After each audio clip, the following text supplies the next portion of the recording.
الحمدللہ والصلاۃ والسلام علی رسول اللہ اما بعد۔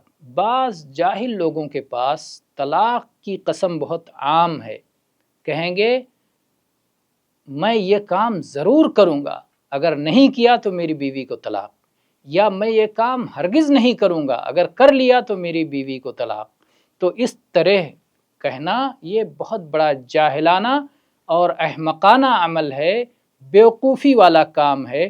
اس کی وجہ سے آدمی اپنا گھر ویران کر بیٹھتا ہے اور بیچارے بے گناہوں پر ظلم و زیادتی کا ارتکاب کرتا ہے، بلا سوچے سمجھے اپنی زبان سے کچھ بھی بک دیتا ہے، نتیجے کو نہیں سوچتا۔ جیسے وہ معمولی باتوں پر بعض لوگ کہتے ہیں تم میرے گھر میں ضرور آؤ گے، اگر آپ میرے گھر میں نہیں آئے تو میری بیوی کو طلاق۔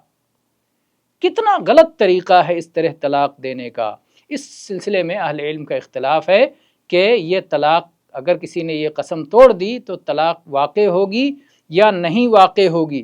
اس مسئلے میں صحیح بات یہ ہے کہ یہ قسم دینے کی ایک صورت ہے، یعنی یہ کام ضرور کرو، اس طرح کی ایک صورت ہے۔ اس لیے اگر کوئی شخص اس طرح کی قسم کھاتا ہے اور پھر توڑ دیتا ہے، جیسے کہتا ہے میں فلاں کام ضرور کروں گا، اگر نہ کیا تو میری بیوی کو طلاق، اور اس نے وہ کام نہیں کیا، قسم توڑ دیا، تو کیا اس کی بیوی کو طلاق پڑ جائے گی؟ صحیح بات یہ ہے کہ اس کی بیوی کو طلاق نہیں پڑے گی، لیکن یہ معاملہ قسم کا ہوگا، اس لیے اسے قسم کا کفارہ دینا چاہیے۔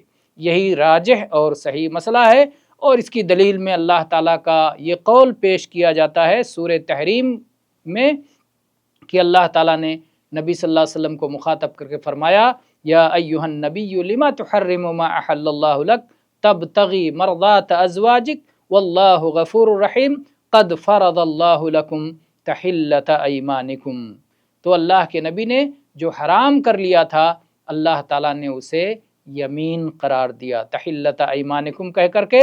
تو اس لیے اسی بنیاد پر اہل علم نے کہا ہے کہ، اور اسی طرح سے وہ حدیث انما الاعمال بالنیات کی بنیاد پر بھی کہا ہے کہ جو شخص اس طرح کی قسم کھاتا ہے اس کے لیے قسم کا کفارہ دینا کافی ہے، اور یہ طلاق واقع نہیں ہوگی۔ یہی قول راجح اور زیادہ صحیح ہے، واللہ اعلم والحمد للہ رب العالمین۔